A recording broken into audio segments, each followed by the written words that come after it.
Impact TV bu thawai tana mieng tabiri ba khwai puno bu ahan ba maktada ranina melmamna taram ong choboloina khurumjari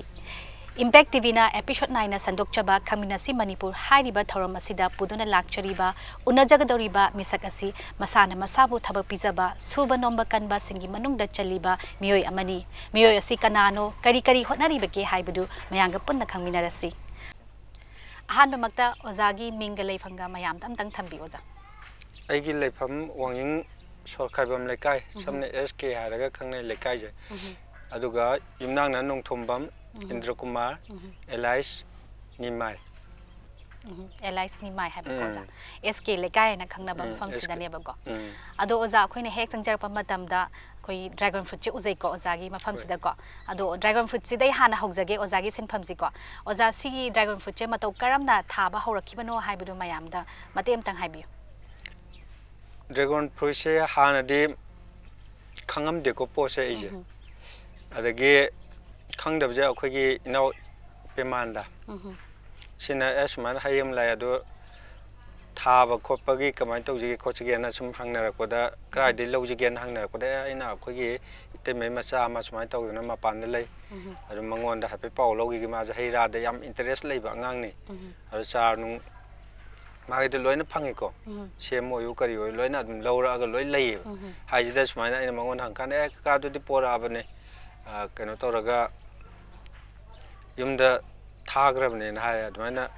thar ko je kyam change na hangkan transport sa skal pa chawum yang kai change na haya tamde da man amai to low re akhoi je hoji payment ha ji ga inau ji ga de low matung ji da ma ga ige je man he maching yam ko low ko jo aro ai je kha kha tum la hore low re ba po se mo low ra matung ji da 2015 gi aro kai thanum dikhang dra dum mati ko adai nong se kan taw leng kan ta bu ma gi loin thom dai khare ai gi yum na kan le hob de sok ti choi ai gi ju phanam tat le ko tala mache singja mo hauga da khara jing je aina sum thamma adai tam chong khale mo ai hana de pambi tarang pro ko nga sagi mache pro ko taw te to sum kan taw bu de gi tarung ti phajan hing hawe tai di chi gre thomdatna thomdali mata si jo mo kai doge da mo sum thamba matam da haugal e masana masa jin pak cha sum keno toraga tam chong kala dai amu parieng jima tha do ye na parieng jim tha do kan da mayam na de dum kai ma sitting khang ji da yam interest lo je na haina ba ka de dum ta re ba je ta jo moi da kai mo jo hai de dai to bom to ko dum to ro le re ba adagi yan han ba pam ba keno je September gi thajida mapan yan nan chai pam ba ju aduna aham bore adagi keno to bu ju makha ju ta ra khidre aham pam ba chahi ji ni ko mai to ra lai gre ade next olak pa de ngang khal e tha ji adagi sum mathang sum ngang khal pa de hojik china mo me gi fast week kris de gi keno to ba ore sidagi na September gi September tha ji bo ma pa le rani aduga November ji da namo pura loi rani haimul laga ado ozagi dragon fruit se tha ba hau pa se 2015 da gi ne ba ko ja ado mapalom de pusalak pa ne ba haidi pusalap matam da ju khoina tha matam da len na kai wai khoi gi natural ko rojina hadi pambi singje dum hat khre ba go ado adui matung da tarak pa da ozana wana amu haidi pambi singje phajana semba sabi ba tobiraga pambi singje na sidi mayam na ju uba phangbi re ko haibadi mathang sandok tuna pambi mayam ba hei ju cha ba phange ado oza dragon fruit chinat ta ba ozagi atopa site ta kari di hotna birige machi kaino ne Simbamje amakak tadi oidre aigi je habidi matam gi kari haitare simba season jim op loi kanda among mathang pai ba haitare u subo oyu adai keno tabunga masabu kapo yu adagi keno khoi hingon gan suba adai atopa thabak haitare ne sigu makhar je dum taw ya dum matam gi haitare adai ozagi sinpam se nga ju adagi u nung suba su ko ado oza nga gi matang dam lak jage ozagi se oza khoi pukhi se kya muk lei bige nga se pukri je ai gi je yam chaw bu dinate du pukri taruk ne pun पुकी तरुक ने बको अदो पुकी तरुक सिदा ओजा same कोई nga जे मखल जे दुम थादा बिब्रा नत्रगा मखल मखल कई कई थादा बिगे मखल तोंगा तोंगा बा अदम खरा अदम थादा रे थादा बजे होजे असम मांग द लई जिना nga सम जे उकाबी हाइबा केनो दो अदु nga तनी सिगी मथंग जिना मो मिक्स तोरे सिना मो ngau nga केने अहुम चुबजिना असिना मो ग्रास सिल्वर लेरे अदगी मनिंग जिना मो असिजो nga मिक्स तोरे nga मखन मरी मंगा दम मिक्स तोरे हाइदी पुकी तरुक सिदा मखन मखन दम था हाइदी nga जे थादा बिरे बको अदो nga से फाबा मतम से कोई सीजन नाइब्रा ओजा कमाई तो सीजन नाइबा जे थादरीबा अखोगी मखा पोले हाइबदी आइना सिमा सि पुखरि जमे स्टॉक तोरा थमगे चाही अनि जि फागे अहुम जि फागे हाइबा म लेरे अदगी सुम छेरेंदा अराक दुम मचा हंगे मचा दुम योंबा दे चानिंग बगी हंगे दुम योंबा दुगुम खरजो दुम तौये दुम मतम मतम गी हातारेन अदो ओजा मचिन जाक से थाबसे ओजाना दुम थाबीब्रा कमाई तोगे थाबजे हानदी मी अमल लोइनरमे अदुबो होजिकति मा मखों खितंग नुंगाइतबदगी आइना दुम तौरे अदो ओजा मथंगदा मु खोगी ओजागी उ नुंगी जा लाक्चगे को ओजा ओजा उ गी से कई कई नो हाइदी ओजाना हाइदी सिनफम से साबिरीबा पोसिंग से साबदे उ जो उपु कांगदो लोइन सुबाई फर्नीचर उपु कांगदोंगे हांगमे अदगी मसे yang wa ba ta yumgi mi leitab mi tanda ngai ba ta aduna nga sagi kamai tauge da thong thong nok chan bajina mo aingon da wadre habedi mapu duna kano ta machak pirak tragadi aina chaloi doini ba ama dun furniture jinam kai doge da aina yopi leitre dagi u leitre ply leitre de yumgi pesa adu maruk ki pesa de aduguma demand ngak to oiba अरे मी दो वाला को देखे इजाज़ मार तोरगा खरा कहीं तो तोरगा on थोगा थोंग थोंग now जिना मो अरे तोरा शूगी बने अरे हाउसिंग से करेंटली दम कोई थोंग थोंग नाउ सिंह दम पाई बीरी दम पाई दे पाई दम हाउसिंग शो दम चली जुम मगी पाई दे पूरा हुजे अदो ओजा नसागी कोई सिंपल मयाम जम यामी को ओजा ना पाई बीरी बसे अदो अतोपा कोई साइट अतोपा मखल सिंपल दी लई बीब्रा ओजा ना पाई बीरी सिंपल जे लई दी लई री अदुबो अतुसे दुम मयाम दुम थम्बी को ओजा सेक्रेट ओइना दि खा थमगे अदुबो आई कोन मेसिन आके अखोगी फीसा ना ब कोन सिगुम बजो दुम साई अदे सेम साबा दुम चटले अदगी सिंग सिनतबा मीन उद्रिबा पोट हाइतार सिगुम साबगी वाखलन जो दुम लैजै हौजिकसो हौजिक सिदा लैबा पोसि सिंग पमनि सिंग सिंगवन थाव यावदबा अदगी बैटरी यावद्रे अदगी इलेक्ट्रिक चंद्रे इसिंग चिंग बपम इसिंग अदुम हाइदी चिंगना बको अदो ओजागी जे हाइदी इलेक्ट्रिक की खैदी मथौ जे ताद्रेबा अदो ओजासी की मतंग खंगजनिंगी को ओजासी कमाइन तोर सेमबनो हाइबुदु सो मतंग खंगजनिंग से अंगांग ओइरिंगाइ दा हाइतारे खोइन खुंग्राव हापेंगा सेटलिंगाइ पाखंग दे हापे पुंका फारको कानदो अदुदा ए खुत्ति खरा लेंगेबा माइ ओयु करी ओयु अदुमान थाम खोपि सानाबा खरा अदुम तौगलेबा अमाय तौना होजकी बोतल अमदा इना ग्लूकोज पाइप से थिंगजेलगा सुम सानाबदा मोरा मथक्ता अमा थमगा दगी केनो तोरगा इसिंग जे तप अमदा इन थादर थमम अदुगा थमम कोइ चतोइने हाई पोसे बाटा खुदिंग दे इसिंग जी यावरम दबदुदा जे हलागा मु केनो तोवे रि तोर इसिंग जी तोर कांदा अदुदा सुम चिंगा सुम थादो खकान चेन थोरे एदना अदु मतमनुदा आइजे मसी पोसे सेमबे याना सेम हाम सेमबे जे कमाय तोगेदा अखोगे अचाराव टेगोर जे वाइंगदा खचाउना तोब तुकाल हाइतारे निंगदेमबे नामले काइन खोक्तगे होंगदोरागा तुकान फम्मा मतमजिदा पुनपुना पोथाब तुकाल हम लेब अदुदगे आम ओइन मंगोनै तिल्लम लवे टेगोर जे अदुगा सेम मतमजिदा हौजिक तो अदु सेम सौबो मिदुदि लैगिद्रेबको बिरमी कवे अदु सेम मतुंगिदा आइना इसिंग जे अमुक ट्राई तो कान पाइप का लोय हाप कान पेद्रेक चिंग इसिंग जे चिंग होरा कान ngaking laga पेद्रेक हागा इसिंग जे पक पक तो खरे तो खरगन कैदोर जानि इसिंग लाक्त्रे यम कान पोच सुमाना सुदि लेम भाइता सुमाना सबटिंग पोच सुमा सुदि लेम अदैदे ओ मसी पोच लिंग रि याद्रे हाइबा मा इंगोंदा नॉलेज सम लेरगा ꯑꯗꯨꯝ ꯂꯩꯔ ꯃꯇꯨꯡꯁꯤꯗ ꯑꯃꯨꯛ ꯑꯩꯅ ꯑꯃꯨꯛ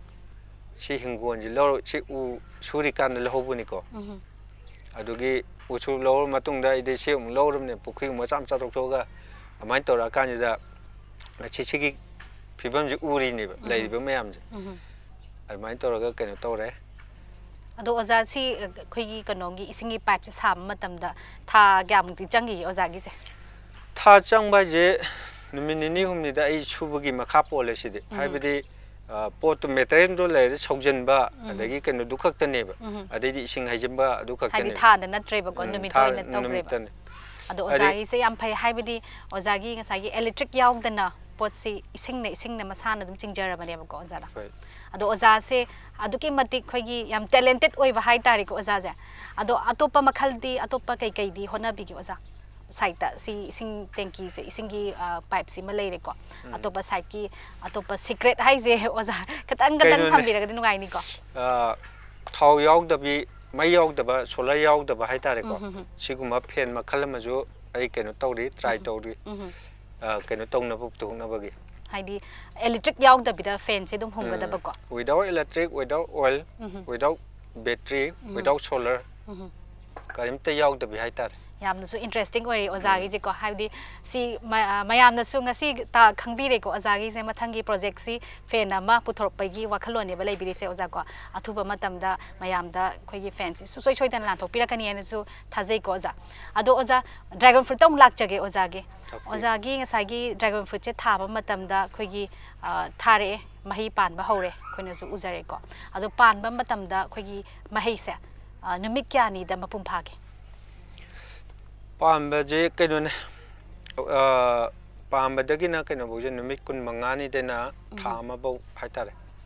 ꯍꯥꯏꯕꯗꯤ ꯅꯨꯡꯁꯥꯗ ꯂꯩꯕ ꯍꯩ ꯃꯈꯩꯁꯦ ꯇꯥꯡ 25 ꯅꯨꯃꯤꯠ 25ꯅꯤꯗ ꯃꯨꯜꯂꯦꯕ ꯑꯗꯨ ꯎꯔꯨꯝ ꯍꯥꯏꯐꯦꯠ ꯆꯪꯕꯁꯤꯅ ꯑꯃꯨꯛ ꯊꯥ ꯑꯃ ꯈꯤꯇꯪ ꯆꯣꯟꯊꯔꯒ ꯑꯗꯨꯃꯥꯏꯅ ꯃꯨꯜꯂꯦ ꯍꯥꯏꯗꯤ ꯃꯇꯝ ꯈꯔ ꯈꯦꯠꯅꯩꯕ ꯅꯨꯡꯁꯥ ꯐꯪꯉꯤꯉꯩ ꯐꯩꯌꯦꯅ ꯂꯧꯋꯦ ꯁꯤꯒꯤ ꯄꯣꯠꯁꯤꯗꯤ ꯍꯥꯏꯗꯤ ꯅꯨꯡꯁꯥꯁꯤꯅ ꯌꯩꯔꯤ ꯃꯈꯩꯀꯣ ꯍꯩ ꯃꯍꯥꯎ ꯍꯦꯜꯂꯦ ꯑꯗꯒꯤ ꯋꯦꯠ ꯂꯩꯕ ꯍꯦꯜꯂꯦꯕ ꯅꯨꯡꯁꯥꯗ ꯂꯩꯕꯁꯤꯅ ꯑꯗꯣ ꯑꯣꯖꯥ ꯁꯤꯒꯤ ꯑꯩꯈꯣꯏꯒꯤ ꯃꯍꯩꯁꯦ ꯄꯥꯜꯂꯛꯑꯦ ꯄꯥꯟꯕ ꯃꯇꯝꯗ ꯍꯦꯛꯄ ꯃꯇꯝꯗ ꯑꯩꯈꯣꯏꯒꯤ ꯑꯣꯖꯥꯁꯦ ꯁꯤꯒꯤ ꯀꯩꯅꯣꯁꯦ ꯑꯩꯈꯣꯏꯒꯤ ꯄ꯭ꯔꯣꯐꯤꯠꯁꯦ ꯀꯌꯥꯃꯨꯛ ꯂꯩꯒꯦ ꯍꯥꯏꯕꯗꯨꯁꯨ ꯑꯝꯇꯪ ꯈꯪꯖꯅꯤꯡꯉꯦ ꯄ꯭ꯔꯣꯐꯤꯠꯁꯦ ꯑꯩꯈꯣꯏꯅ ꯍꯧꯖꯤꯛꯐꯥꯎꯁꯤꯗ ꯐꯦꯁ 4 ꯍꯦꯛꯄꯁꯤꯗ ꯂꯨꯄꯥ 40,000 ꯈꯔ ꯍꯦꯜꯂꯦ 41 ꯄ꯭ꯂꯁ ꯑꯗꯨꯃꯥꯏꯅ ꯂꯩꯔꯦ ꯑꯗꯨꯒ ꯂꯣꯏꯔꯛꯄꯗ ꯑꯩꯈꯣꯏꯅ 1 ꯂꯥꯈꯇꯤ ꯍꯦꯟꯗꯧ ꯃꯥꯜꯂꯦ ꯃꯃꯥꯡꯗꯗꯤ ꯍꯥꯏꯗꯤ ꯄꯨꯂꯞꯅ ꯆꯍꯤ ꯑꯃꯗ ꯄꯥꯗꯣꯏꯔꯥ ꯑꯣꯖꯥꯒꯤꯁꯦ ꯊꯥ ꯇꯔꯨꯛꯀꯤꯗ ꯄꯥꯗꯣꯏꯅꯦꯕꯀꯣ ꯍꯥꯏꯗꯤ ꯃꯦꯗꯒꯤꯅ ꯀꯩꯅꯣꯐꯧ ꯁꯦꯞꯇꯦꯝꯕꯔ ꯅꯕꯦꯝꯕꯔꯁꯤꯗ ꯂꯥꯁ ꯑꯣꯏꯅ ꯃꯨꯜꯂ ꯍꯦꯛꯇꯣꯏꯅꯦꯕ ꯁꯦꯞꯇꯦꯝꯕꯔꯁꯦ ꯂꯥꯁ ꯑꯣꯏꯅ ꯃꯄꯥꯟ ꯂꯩꯒꯅꯦꯕ ꯑꯗꯨꯒ ꯅꯕꯦꯝꯕꯔꯁꯤꯗ ꯃꯨꯟꯗꯣꯏꯅꯦꯕ ꯅꯕꯦꯝꯕꯔ ꯊꯥꯁꯤꯗ ꯃꯌꯥꯝꯅꯗꯤ ꯉꯥꯎꯕ꯭ꯔꯥ ꯀꯩꯅꯣ ꯈꯪꯗꯦ ꯇꯤꯡꯒꯪ ꯄꯥꯟꯕ ꯄꯣꯠꯁꯛꯁꯦ ꯊꯥꯔꯒꯅ ꯍꯥꯏꯗꯤ ꯅꯣꯛꯅꯕꯤꯈꯤꯕꯗꯣ ꯉꯁꯤꯗꯤ ꯂꯥꯛ ꯑꯃꯒꯤ ꯄꯣꯠꯁꯛꯇ ꯂꯥꯛꯇ꯭ꯔꯕꯅꯦ ꯊꯥ 6ꯀꯤ ꯃꯇꯨꯡꯗꯗꯤꯀꯣ ꯑꯣꯖꯥꯒꯤ ꯀꯩꯅꯣꯁꯦ ꯑꯗꯣ ꯑꯣꯖꯥ ꯗ꯭ꯔꯥꯒꯟ ꯐ꯭ꯔꯨꯠꯁꯤꯅ ꯑꯗꯨꯛꯀꯤ ꯃꯇꯤꯛ ꯀꯥꯟꯅꯕ ꯄꯤꯔꯦ ꯍꯥꯏꯕꯁꯦ ꯑꯣꯖꯥꯁꯨ ꯈꯪꯖꯔꯦ ꯑꯗꯒꯤ ꯍꯧꯖꯤꯛ ꯑꯩꯈꯣই ꯃꯅꯤꯄꯨꯔ ꯄ꯭ꯔꯖꯥ ꯃꯤꯌꯥꯝꯅꯁꯨ ꯍꯧꯖꯤꯛꯁꯦ ꯑꯗꯨꯝ ꯈꯪꯕꯁꯨ ꯑꯗꯨꯝ ꯍꯧꯔꯛꯑꯦꯀꯣ ꯁꯤꯒꯤ ꯄꯥꯝꯕꯤꯁꯤꯅ ꯏꯁꯥꯗ ꯀꯔꯤ ꯀꯥꯟꯅꯒꯦ ꯍꯥꯏꯕꯗꯨꯀꯣ ꯑꯗꯣ ꯑꯣꯖꯥ ꯁꯤꯒꯤ ꯀꯥꯟꯅꯕꯁꯦ ꯀꯔꯤꯗ ꯀꯥꯟꯅꯒꯦ ꯍꯥꯏꯕꯗꯨꯁꯨ ꯈꯪꯗꯕ ꯃꯌꯥꯝꯁꯨ ꯈꯔꯗꯤ ꯂꯩꯔꯝꯒꯅꯤꯀꯣ ꯑꯣꯖꯥ ꯁꯤꯒꯤ ꯃꯇꯥꯡꯗꯁꯨ ꯍꯥꯏꯐꯦꯠꯇꯪ ꯍꯥꯏꯕꯤꯔꯝꯃꯣ ꯑꯣꯖꯥ ꯗ꯭ꯔꯥꯒꯟ ꯐ꯭ꯔꯨꯠꯁꯤꯒꯤ ꯀꯥꯟꯅꯕꯁꯦ ꯑꯩꯈꯣꯏꯒꯤ ꯅ꯭ꯌꯨꯇ꯭ꯔꯤꯁꯟꯒꯤ ꯁꯔꯨꯛ ꯌꯥꯝꯅ ꯋꯥꯡꯅ ꯌꯥꯎꯕ ꯑꯗꯒꯤ ꯏꯃ꯭ꯌꯨꯟ ꯁꯤꯁꯇꯦꯝ ꯀꯟꯈꯠꯍꯟꯕ ꯃꯉꯣꯟꯗ ꯍꯩꯁꯤꯗ ꯇꯧꯔꯤꯁꯦ ꯁꯤꯅ ꯑꯃꯨꯛ ꯀꯩꯗꯧꯒꯦꯗ ꯑꯅꯥꯕꯁꯤꯡꯁꯤꯅ ꯆꯥꯔꯕ ꯃꯇꯨꯡꯁꯤꯗ ꯃꯁꯥꯗ ꯅꯨꯡꯉꯥꯏꯕ ꯐꯥꯎꯕ ꯍꯥꯏꯇꯥꯔꯦꯅꯦ ꯁꯤꯒꯨꯝꯕꯒꯤ ꯀꯩꯅꯣꯁꯦ ꯏꯃ꯭ꯌꯨꯟ ꯁꯤꯁꯇꯦꯝꯗ ꯋꯥꯡꯉꯕꯅꯤꯅ ꯃꯥꯒꯤ ꯗꯤꯐꯦꯟꯁ ꯇꯧꯊꯣꯔꯛꯄ ꯑꯅꯥꯕꯁꯤꯡꯗꯣ ꯑꯗꯨꯅꯅꯦꯅ ꯂꯧꯋꯦ ꯑꯩꯒꯤ ꯋꯥꯈꯜꯗꯗꯤ ꯍꯥꯏꯕꯗꯤ ꯉꯁꯥꯏꯒꯤ ꯏꯃ꯭ꯌꯨꯟ ꯁꯤꯁꯇꯦꯝꯁꯦ ꯀꯜꯂꯒꯗꯤ ꯑꯅꯥꯕ ꯃꯌꯥꯝꯗꯨꯁꯨ ꯈꯔꯗ ꯑꯣꯏꯇꯥꯔꯁꯨ ꯐꯒꯠꯂꯛꯑꯦ ꯍꯥꯏꯕꯅꯦꯕꯀꯣ ꯉꯥꯛꯊꯣꯛꯆꯔꯛꯄꯗꯣ ꯌꯥꯝ ꯅꯨꯡꯉꯥꯏꯖꯩ ꯑꯣꯖꯥ ꯑꯗꯣ ꯑꯣꯖꯥꯒꯤ ꯃꯐꯝꯁꯦ ꯂꯥꯛꯄ ꯃꯇꯝꯗ ꯑꯩꯈꯣꯏꯒꯤ ꯃꯤ ꯑꯗꯨꯝ ꯂꯥꯛꯄꯁꯨ ꯎꯖꯩꯀꯣ ꯑꯗꯣ ꯃꯤꯁꯦ ꯅꯣꯡꯃꯗ ꯑꯗꯨꯝ ꯂꯥꯛꯄꯤꯕ꯭ꯔꯥ ꯅꯠꯇ꯭ꯔꯒ ꯑꯗꯨꯝ ꯂꯠꯄꯁꯨ ꯌꯥꯎꯕ꯭ꯔꯥ ꯀꯃꯥꯏꯅ ꯇꯧꯒꯦ ꯑꯣꯖꯥ ꯑꯌꯥꯝꯕꯅ ꯅꯣꯡꯃꯗ ꯑꯗꯨꯝ ꯐꯅꯌꯥꯝ ꯂꯥꯛꯏꯗ ꯑꯩꯈꯣꯏ ꯑꯗꯣ ꯑꯣꯖꯥꯒꯤ ꯀꯩꯅꯣꯁꯦ ꯗ꯭ꯔꯥꯒꯟ ꯐ꯭ꯔꯨꯠꯀꯤ ꯍꯩ ꯃꯍꯩꯁꯦ ꯂꯧꯕ ꯂꯥꯛꯄ ꯃꯇꯝꯗ ꯀꯦꯖꯤ ꯀꯌꯥꯃꯨꯛꯇꯤ ꯍꯥꯏꯗꯤ ꯃꯤꯑꯣꯏꯁꯤꯡꯗꯣ ꯂꯥꯛꯏꯕꯁꯤꯡꯗꯨꯗ ꯄꯤꯕꯗꯤ ꯉꯝꯒꯦ ꯀꯦꯖꯤ 25ꯐꯥꯎ ꯂꯧꯕ ꯌꯥꯎꯏ ꯃꯤ ꯑꯃꯅ ꯍꯩ ꯐꯖꯅ ꯀꯩꯅꯣ ꯇꯧ ꯀꯥꯟꯁꯤꯗꯗꯤ ꯀꯦꯖꯤ ꯑꯃ ꯂꯧꯕ ꯂꯥꯛꯄ ꯃꯤꯁꯦ ꯀꯦꯖꯤ 5 ꯑꯗꯨꯝ ꯄꯨꯔ ꯆꯠꯈꯤꯗꯣꯏꯅꯦ 5 ꯍꯥꯏꯔꯝꯃꯤꯁꯦ 10 ꯍꯥꯏꯗꯣꯏꯅꯦꯕ 35 ꯍꯥꯏꯔꯛꯀꯗꯣꯏꯅꯦꯕ ꯑꯗꯨꯃꯥꯏꯅ ꯁꯨꯝ ꯇꯧꯔ ꯄꯨꯔ ꯆꯠꯈꯤ ꯑꯗꯣ mullebu khangda dum paisalakna dum thuna dum loi toking ngachi logen la amba mi do nongala ga natra numini subu matam de ngange hido molai ramdre dum hai di la imaging ne uringai da dum logi baitare mafam khuding makya dum mi lai ara ara padagi mafam si dum lai bako ado oza mafam ara mafam de jum lai hai ko ado si mioi sing jina la pa matam da oza gi thamoi da kai phau ge hai bidu ja khatang khangjani ko mojo ai ju nungai ba ma phawi haibadi mojo khangning bagi adagi hang ba ju mayam yawe ba ase kamai tor tharaga hawalli adagi akhoi da thabdi pan de khote ju mayam yawe hana thara lei ba haitare ne sigum ma ju khara adum hang e haitare la ga pan bagi maram je kamai tor pal halino adagi akhoi gi pan de chahi mari sure ahum sure manga sure mari dum pangchat ta chat la lei hai ju group am ju yauri ba lai ba mi jing je ada palhan bagi maram haira ga na ina dum aina khangjaba khar dum mayam da dum share tawre adu tawbu hana thabiram ba khangdaba lerama ga ju pandaba leraga ju aiba pose akoina matun mari chathan bai ne pan ri adu kana gumba alman tawbiram taragadi matun thadat piona hajek matol anau haibida akoina thadali na khodu muk sang kanda ayam ba thadat pi bana yam phai haibidi lisan ba thuna bagi mari chali matik ma naura adum lei doini haidi mahi se palo oidoi ne haidi adum naura lei doini akoi gi khoda moina lesabi mapung phara ba amana bayum pandragadi pakhang don mayum pandragadi ma hanura jo dum pakhang ne doini adumaina haiba posi jo dum lei doini naura adum lei doini aduna haiba posi michor ohen gai taragadi matun do thadat piba thadali biji posi khodu mu sang de dum thatpi ba yare thuna lisan na bagi aduna mu kai doge da mo hayeng akoina haiba matek sei da hai palani palam matung dom cutting to kan da jo thari chahi ju dan pan ge ne ta cheng badi haira ga di ma sigi pose tha ni khak da ju palan bi yai matam da thare pambi ama je thari pambi ama je branch ti pangroi matam tien tharam ni thari ba pambi tu khak da palani hai yam no pambi ai pan da bi ai hai humari da ju palani ama khak to ju palani ta cheng na khangdaba leraga jo haiba niom je topi matamda dum pan gane ngasidi ozagi mahi marong singji haidi mayamda phanghan bire ko ado mayamda phanghan bire chabasu mayamda soidana chabira mani na khale ado lagiba mayamna su ozagi thariba process su khangning dana ozagi mayam ama haidi ozagi nakta laaga tana tathok tasin tawbagi tanja su ozana dum pibi bako yam nungai je oza ado ngasi ozana ju hauji mayamda khogi khangda mayamda su takpire ko oza ado ozagi ngasagi atopa sinpham si mayam se honaba matamda khogi time je kamaina manage toge haibu su simtanga khangjani time je nimidang chak charam da bok sure hai tare phok lai thalaga haide de time dana ama adegi hojiki nimidang matam jidana igi pukri mapan farm nung hai tare ni sida horiba napi jing cutting toraga nga da thadaba adugumba adum tawe adu laraga irul thoga adu tum ne tawri ado oza haidi chawi ozagi mafam je ko haidi ozagi simpham ju chawi adu ki mati ko haidi isang mathanda na oza itom dana honabadi ngamoena ju khanjai ko oza ado si family gi support yaubra atopa mioi kana di thambige haibidu su khangjani ge sin haidi sinmi mi khara de dum mayang am ara pangoi de dum chuminare hoji chang okoi sida de mo mi je lai ngoi adum chanabam lei ado ara pangai de dum chumin nai adubo ta chengna okoi sida hoji khara sari je aigi loina bina sabani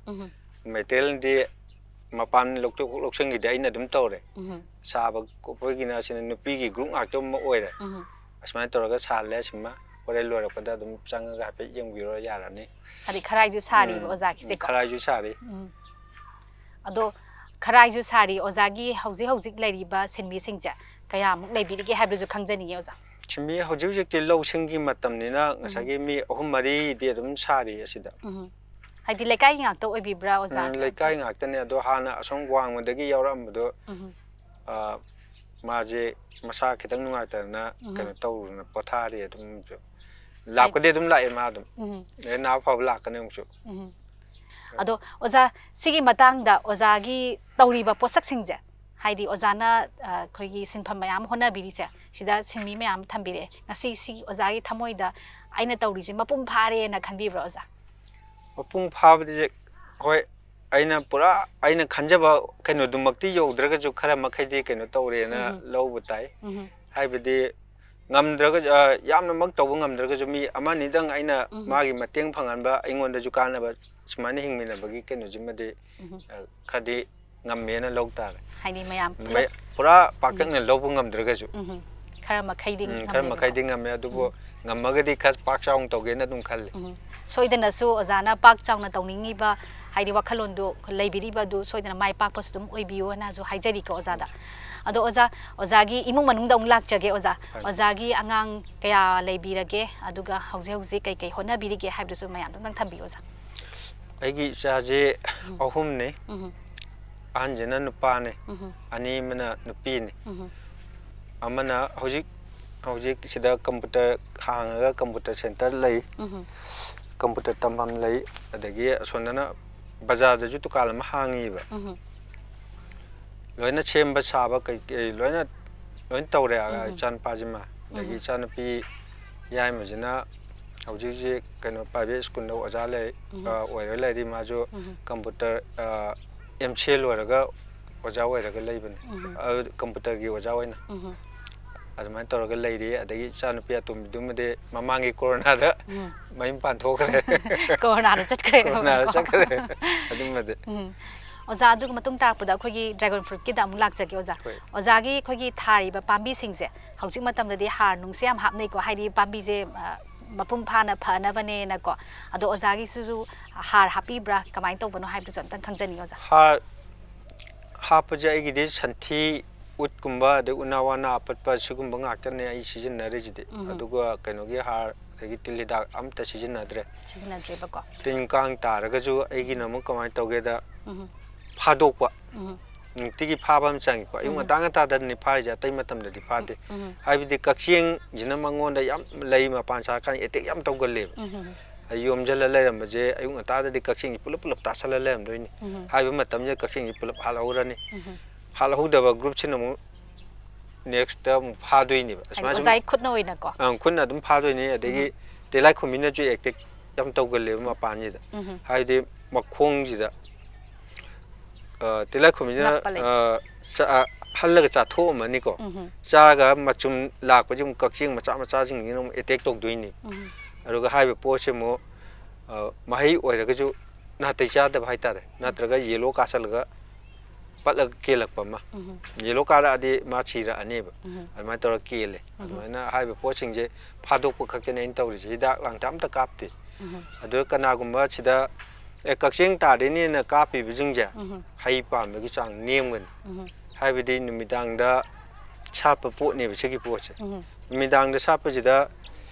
akoina pollination tawbogi mahuta kurak singjina masa mathanda lei kudingi tongaga pollination tawjagadaba po ne ba aini hidak to kapsalu taragadi defense tok tok ne sanga kanu haibu ga chapma nei ba haibu akoin polam thabna matamda changhaning da bo mi oyo de kanu fencing toraga khajin nari dan sumaina tin changa da bo tin no nga sai hidak to kapsale defense tok tok khadi pollination tawroi hai pa mi chang nem ne aduni hidak ti chungka kaphaning de gi wa khan de haidi phadok piba sumain tawhaning yam nungai jai oza haidi adu oza sigi mapum phana koi pambi se mato karamna tha gani haibase ngasai ozana di mate khara budi takpi gre ko haibi gre ado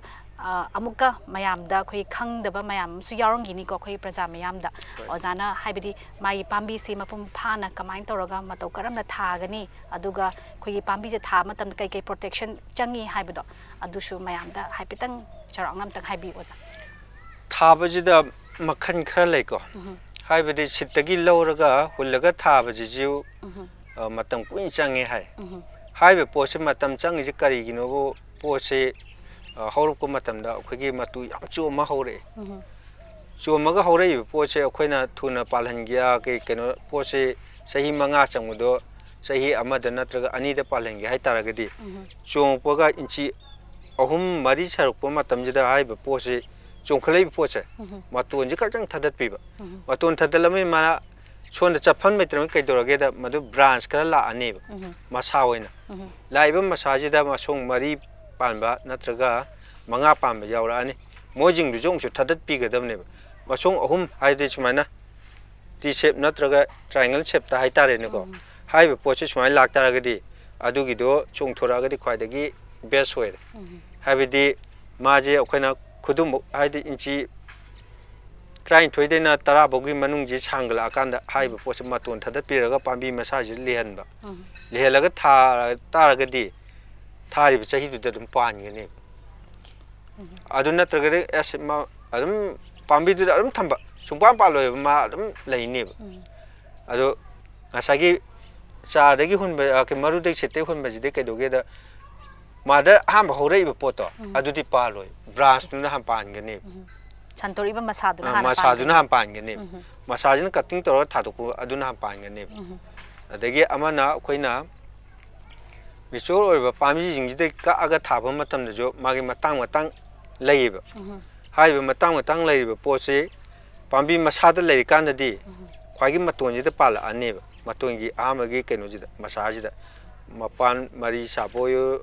तरा साबोयो अदुन तौरा अनेबको अदो खरदे दुम मिसोय सारिबा मपान मु लोइना पांगने हाबदि लेइतिबा हैनोंदु जो खै ma'am मपान सारगा खरा दुम मिसोयदना अदुमाइना ओय अदु तौबदु कक्थला थाना कानदि सुमाइना तांक अनि लेबिजे अहम पांबी मसादा लेकान सि मतोंजिदा पालनेबा अदो कक्थला था कानदि अनि सुबिजिना हम पांगनेबा अदि लीबिजे माना मु हेनबनेना मेचोर ओसन भाइतारेने अदुगी केनोदुमा लई अदुगा अखोइगी मखोंग थाबगी केनो हाइतारे पांबी मा थाबा मतमदा अखोइना सुकलुगदबने सुक्तौगदबने हाबे लैनैदना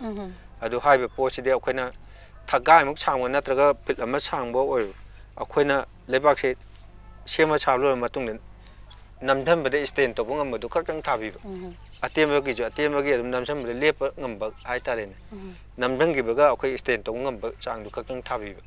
म्याम लुन फुमबगी जो कानदेबे छिगि पोचे हाइदि पछनमने हेले अदुमाइ तोरगा तोहननिंगे अदुगो ओजा खोइ इरमदमसी नोंग ताबसु दम यावगिको लेपतना अदो इसिंग इचाव थोकपा मतमददी अखोइ ओजागी पुखी तरुकसे अखोइ थुमदना तौगिबदी यावबिगराबा ओजा यावे ममांग दंतंग यावगरे अदुगा मसे केनोने अते सिगी जगाजी यौसलइको मनिंगी जिदा काइबने अदो सिंगदि चंगफमदि थोक्तबनिबा खोइगिजे असोंदा खोइगी मानबमना माजु भाब ओइदबगी हाइतारे अदो चेकपनजि तौखायगे लैंगोइ हाजनबना थाजलकपदा केनो तौगि भाइता हाजलखिबा हाइतारे अदुमाइ तौदना हौजिकी कुमदुमदि इसिंग थुंगरे अदुदा मतमदु ngaje केजी अहुंगा ग्राम 400 ताबै टाइमिंग नेबा अदुदि पुखरी मापन सुरमीबा हौजिकसे पुखरी सोना ख फुनगरेबा हाइबो केनोजे लोइना हाइदोखिबा अदो हाइदोक्तबा यारमबा पोट ओइदि ओइबा अखोइने इसिंग चावरेना इसिंग लेंगुबजे सिना ngaje हाइदोखिबने लेंदबिदे तुमिन लेबे जगाजिना nga अदुम लेरमेबा दुजु अखोइने असि इसिंग चावरेना इंगा थाजलुबा पखतना चेंथोखरानी चेंथोखरेबा अदमाइ तौदना पुखरी मदि खाली ओय nga अहुम ल मरि रख लेरमे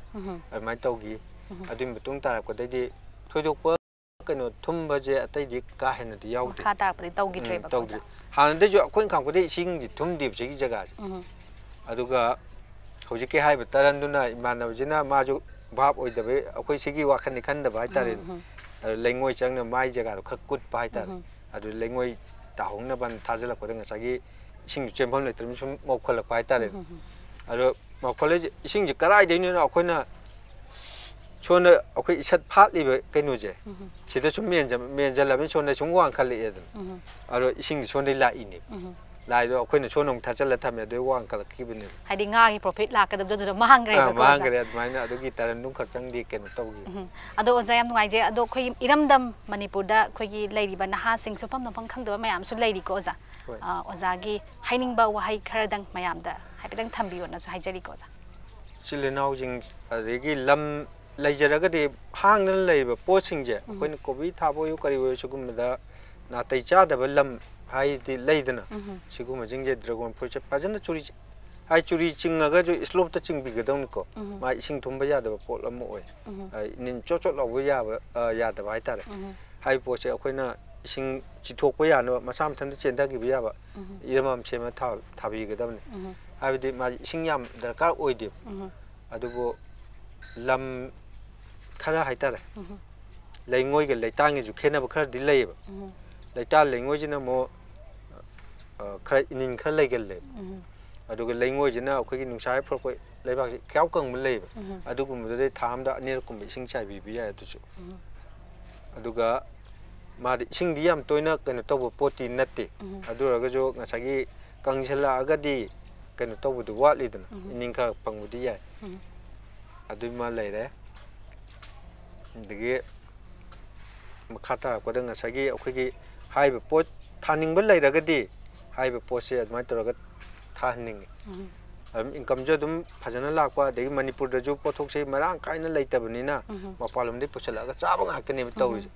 अदु हाइबे मपालन दे पुसला पो चारिबे पोसे अफाब्रादी ओइद्रे हाबने हाइबेदी हाइ अमुन बे पोसे थामा नि थंबा यानबे केमिकल हापाबा पोत ngakतो ओइ अरुना चाबदा खोइद करी ओइरंगने हादि ममांगै नारमदबा सांगतो वांगबा अंगांग बौदो पैरालाइसिस तौदना ngasa कनो तौदना लोइना कनो तौरे हाबा अदु कराइदि चिंजाकति ओइदुइने अंगूर मना होजे कनो दि योल जो थाम मखाय बौ योल अदो अमुन पोल मा हेक्टो थाम मखाय थम याब्रा सिगुम जे करी दैनो बो ngसागी चिंजा अदु थंबियान कापाइबो केमिकल दो खन चाब दे यावग्रे हाबने अदुना ने ngसागी लेना तिना हेंगलैबा मामांगैदा सिगुम कनो जिंगि कायन उरमदे होजे अखोय खा थाबा ngang yin मखों खा चिंग दै चैसु खर पा अदुगुम ngak तोइन उरे चिंजा तिंग ngak तो ओइदुइनि बा हाय पो चिंग सिगुमजे तौदनबा इसान हाइतारे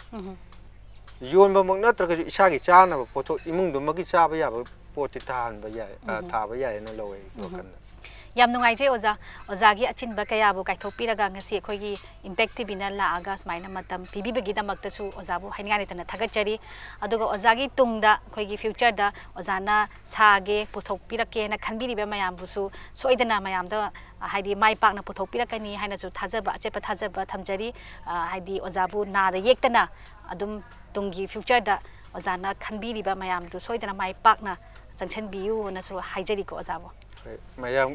मयामगी मफम जो आई highway पोचिंगजे सिनबा ngamnabagi keno do ai jo kana hona jage haraga effective view jo khumjari थागचरी ओजा खमिनसी मणिपुर बु मियंग ताबिरिबा ख्वाइपुनपु ngasi ओइनदी मयाम पुनमक्तगी काइना मया थंगनि जगे मथंगी एपिसोड ता अनौबा मियोय अमु पुदुना लाकचगे ngasi ओइनदी पिनबिरसी।